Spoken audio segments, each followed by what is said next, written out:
இன்னைக்கு நம்ம சேனலில் பார்க்க போது கொள்ளு ரசம். வாங்க வீடியோக்குள்ளே போகலாம். ஒரு குக்கரில் குட்டி கிளாஸ் அளவுக்கு நான் கொள்ளு எடுத்துக்கிறேன். அது முழுகிற அளவுக்கு தண்ணி ஊற்றிட்டு கொஞ்சமாக மஞ்சத்தூளும் 1 டேபிள் ஸ்பூன் ஆஃப் ஆயில் போட்டு ஒரு 4 to 5 விசில் போட்டு கொள்ளை வேக வச்சு எடுத்துக்கோங்க. இப்போ நம்ம கொள்ளு ரசம் பண்ணுறதுக்கு கொள்ளு வேக வச்ச தண்ணியில் தான் ரசமே பண்ண போகிறோம். ஸோ நான் ரசம் தனியாக கொள்ளு தனியாக ஸ்ப்ளிட் பண்ணிக்கிறேன்.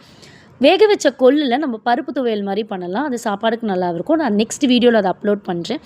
இப்போது நான் தண்ணியாக எடுத்து வச்சுட்டு இந்த ரெசிபிக்கு தேவையான லெமன் சைஸ் புளியை நான் கரைச்சி இதில் ஆட் பண்ணிக்கிறேன். கொள்ளு எந்த அளவுக்கு வெந்திருக்கு பாருங்கள். நசுக்குனா நல்லா சாஃப்டாக இருக்கணும். ஸோ இந்த பதத்தில் தான் கொள்ளு வெந்திருக்கணும். இப்போ ரசத்துக்கு தேவையான பேஸ்ட் ரெடி பண்ணிக்கலாம். ஒரு மிக்ஸி ஜாரில் முழு தனியா, மிளகு, சீரகம், வெந்தயம், ஒரு காஞ்ச மிளகா போட்டு பொடி மாதிரி அரைச்சிக்கலாம். இப்போ 2 பழுத்த தக்காளியை இதில் ஆட் பண்ணி நல்லா பேஸ்ட் மாதிரி எடுத்து வச்சுருக்கேன்.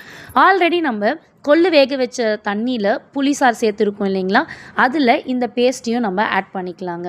இப்போது இந்த பேஸ்ட்டை நல்லா ஆட் பண்ணிட்டோன்னே மஞ்சத்தூளும் பெருங்காயத்தூளும் இதில் ஆட் பண்ணிவிட்டு நல்லா கலரி விட்டுக்கோங்க. நான் ஒரு பச்சை மிளகாவை நல்லா நீட்டமாக கீறி அதில் போட்டிருக்கேன். 4 to 5 பல் பூண்டை நசுக்கி போட்டிருக்கேன். நீங்கள் பேஸ்ட் அரைக்க வேணாம், நசுக்கி போடுங்க, டேஸ்ட் நல்லாவே இருக்கும். கறிவேப்பிலையும் ஆட் பண்ணி இதிலே போட்டுடுறேன். இப்போ ஒரு கடாயில் கொஞ்சமாக ஆயில் ஊற்றிட்டு கடுகுளுத்தம்பருப்பை ஆட் பண்ணிவிட்டு நம்ம ஆல்ரெடி எல்லாமே ரெடி பண்ணி வச்சுருக்கோம் இல்லைங்களா, அந்த ரசத்தை இதில் நம்ம ஊற்றிடலாம். நான் மொத்தமாக ஊற்றினா மேலே தெளிச்சிடும்னு சொல்லிட்டு 2 கரண்டி ஊற்றிட்டு அதுக்கப்புறம் மொத்தமாக ஊற்றிடுறேன். ஸோ இது நல்லாமே ஓரளவுக்கு நல்லா கொதித்து வரணும். ரொம்ப கொதிக்கக்கூடாது, லைட்டாக பபுள்ஸ் வந்தால் போதும். இப்போ இந்த ரெசிபிக்கு தேவையான சால்ட்டையும் நம்ம இதில் ஆட் பண்ணிடலாம்.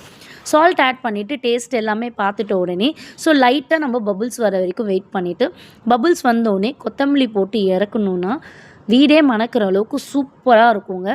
ரொம்ப கோல்டாக இருந்துச்சுன்னா இந்த ரசத்தை ட்ரை பண்ணி பாருங்கள். நல்லா ஒரு ஹீட் ஜென்ரேட் பண்ணக்கூடிய ஒரு ரசம் சூப்பராகவே இருக்கும். நான் வேக வச்ச கொள்ளில் என்ன பண்ணலான்னு சொல்லிட்டு கொள்ளு பருப்பு மாதிரி பண்ணலாம். அது எப்படின்னு சொல்லிட்டு நான் நெக்ஸ்ட் வீடியோவில் அப்லோட் பண்ணுறேன். இந்த வீடியோ உங்களுக்கு பிடிச்சிருந்தா லைக் பண்ணுங்கள், ஷேர் பண்ணுங்கள், சப்ஸ்கிரைப் பண்ணுங்கள். அன்பை சமைப்போம் அனைவருக்கும் பகிர்வோம். டாடா பாய்.